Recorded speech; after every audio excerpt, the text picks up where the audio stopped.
If you say yes, she said, we're getting married tomorrow? I'll give you my hand, and something I've been hiding. My name is Garrett Thorne, and 3 months ago, I stood alone in an empty apartment watching my wife leave without looking back. She didn't cry. I did. Quietly. Later. She'd been having an affair for nearly a year, with a man from her firm. I found out through a shared Google Calendar. She forgot to log out on my laptop. They took weekend trips labeled client outreach. But that's not what this story is about. It's about the woman who knocked on my door the day after my divorce finalized. Her name was Alora. She said she was his wife. The man mine left me for. And she was calm. Almost clinical. He lied to both of us, she said. But we can do something different. I didn't know what she meant until she pulled out a marriage license. Already signed. All it needed was my name. I'll explain everything after the ceremony, she said. But if you say yes, I promise, you'll never regret it. I should have walked away. But I didn't. Because she smiled, and something in her eyes said, this isn't about love. It's about knowing who's really holding the cards. The chapel was barely lit. A Thursday morning. No guests. No vows, just signatures and silence. I kept thinking, this isn't real. But it was. Alora wore a navy coat instead of a dress. She handed the officiant cash, signed where she needed to, and never touched my hand. We left with a certificate and nothing else.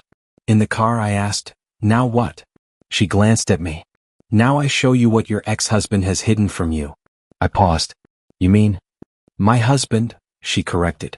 Our shared problem. She drove us to a downtown storage unit. Inside, silence, dust, and secrets. One box at a time she opened her life. And his. Bank statements. Passports. Photos. Names I didn't recognize. There are 3 women, she said, laying the files out on a metal table. All recently married. All suddenly alone. It was like watching a spider web from above, lines I hadn't seen before now tightening around a center. He's not just a cheater, Garrett, she said, folding her arms. He's an extractor. He finds people on the edge. And takes everything. I looked at her. And me? She finally looked back. You're the endgame. I stared at her like she'd spoken a language only grief understood. Alora. I didn't have anything left to take, I said. She nodded. That's what made you the perfect bait. She opened a drawer and pulled out a phone, not hers, not mine. It buzzed as she powered it on. His burner, she said. I cloned it before I left. Messages loaded. Photos. Notes. Voice recordings. One stood out. A voice memo titled, Garrett, Phase 4. She pressed play. Once Alora cracks, he'll fold. Play the apology. Suggest closure. Keep him feeling like a man. Once he's remarried, we dissolve his remaining credit line and use his name to apply for the estate accounts. His identity's clean. Uncontested. No history. Perfect shell. It was her voice. My ex-wife. Monotone. Surgical. Practiced. The phone slid from my hand. Alora didn't flinch. She was never in love with you, she said. She was in business with him. Until I flipped the game. I looked at her. So why me? Why marry me? She hesitated. Then said quietly, because the only way to trap 2 people who fake everything is to become something they think is real. A mark. Who plays dumb. We didn't go home that night. Instead, we sat in a cheap motel room 2 hours outside the city, peeling back layer after layer of deception like old wallpaper, each one worse than the last. 3 aliases. 2 shell companies. A fake nonprofit tied to my ex-wife's name, with me listed as a board member I'd never heard of. He's building an exit plan, Alora explained, tapping through the documents on her laptop. Fake bankruptcy. He walks away clean while the charges fall on you. How long have you known? I asked. Since before you did, she said. But you were the only one they married. That gave you standing. I stared at the marriage certificate in her bag. Our names side by side. So this wedding. She didn't look up. Gave me leverage. There was no warmth in her voice but no malice either. She was working. Then she closed the laptop and finally looked at me. But I'm not like them, Garrett. I'm not after your name. Then what are you after? She folded her hands. Justice. She stood, walked to the door and turned back. And if we're lucky? A clean ending no one sees coming. The plan wasn't simple. But it was sharp. We'd file a joint report, Alora as the betrayed wife, me as the defrauded ex-husband. But we wouldn't just accuse. We'd present proof, sequence, motive. The full picture. We documented everything. Fake foundations using my name. Your real estate flips run through Alora's identity. A shadow holding company registered offshore under my social security number. And at the center? I hadn't spoken to my ex since the divorce. Now she was my co-defendant in a fraud case that hadn't been filed yet. Because Alora had one condition. Don't report it until they come to you. Why? I asked. Because they always try to clean up. And that's when they slip. And she was right. A week later I got a call from a lawyer I'd never met. We're doing an audit of your previous joint accounts. Some inconsistencies. I played dumb. 2 days after that, my ex emailed me, casual, sunny, weirdly nostalgic. Thinking about reconnecting, she wrote.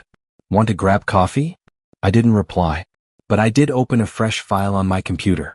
Titled, Final Move. We waited. Each day felt like being underwater, silent, dense, pressure building from every side. But Alora?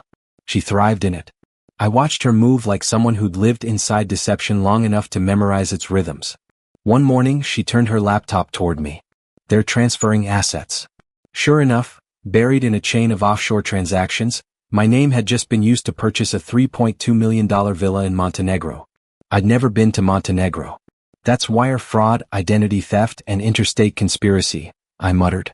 She smiled. Now you're speaking my language. That afternoon, I made the call. Not to the police, but to a federal investigator Alora had quietly worked with during her own separate inquiry. A woman who had once tried to open a case and been shut down by pressure from above. But now she had us. Alora and I handed over everything. 3 hours later, the investigator said, "We've been waiting for someone like you." The next morning, my ex-wife sent one last email. No greeting. Just a single line. "You shouldn't have married her." I stared at it for a while, then replied, "That's exactly why I did." The arrests happened quietly. No sirens. No spectacle. Just a knock on his door in the middle of brunch with his new client, and a sealed indictment with 23 counts, wire fraud, identity theft, conspiracy, and obstruction. They took him first. She was harder to pin down. My ex had always been the quieter operator, the paper trail runner. But Alora had found it all. The forged signatures, the false nonprofit grants, the offshore money orders signed in my name. And more importantly, the time-stamped messages between them. "Don't worry," she had typed. "He's too soft to fight back." She was wrong. The same week the indictment went public, I stood on the courthouse steps with Alora, not for press, not for revenge, but because we'd been subpoenaed as witnesses. As we left, she turned to me. "You know, I wasn't sure this would work." "What changed your mind?" "You didn't," she said. "You kept showing up." I laughed. "Even after the wedding?" "Especially after." We reached the car. She paused before getting in. "You ready for the part no one warned us about?" "What's that?" She smiled softly. "Learning how to live without looking over your shoulder." We never had a honeymoon. There was no first dance, no shared last name on a mailbox, no family toast over champagne. But in the quiet that followed their sentencing, him, 12 years, her, 9, something changed. I stopped waking up bracing for betrayal. Alora started leaving her laptop open. We signed the annulment papers 6 weeks after the trial. Mutually. Respectfully. No drama. It wasn't a marriage in the traditional sense. It was a mission. And now it was over. But on the day we signed, I hesitated. Not because I wanted it to last, but because I realized I'd never felt more understood by anyone than the woman who helped take down the person I once loved. "I still think about Montenegro," I told her. She smiled. "The villa that never existed." I looked it up. "It's beautiful." We stood there for a moment, near the courthouse steps where our fake marriage started to feel like something real. "Alora," I asked, "you ever think about doing something real?" She nodded once. "I do." And just like that, we parted. No kiss, no promises, no goodbye. Just a mutual look that said, not revenge, not love, just truth.